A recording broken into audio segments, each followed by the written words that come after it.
Assalamu алейкум YouTube көрүүчүлөр, Базар Аламы каналын катталуучулар жана алыстан жакындан көрүп аткан достор, караңыздар.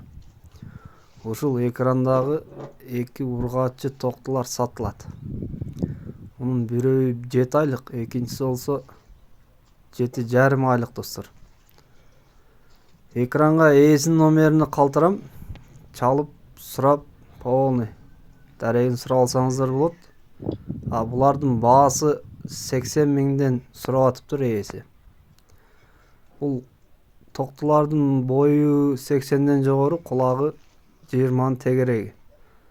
Так, линиялары Sharpey, анан 80дин линиялардан достор. Видео жакса лайк басып, суроолорду комментарийде калтырасыздар. Каналга катталганды унутпаңыздар достор.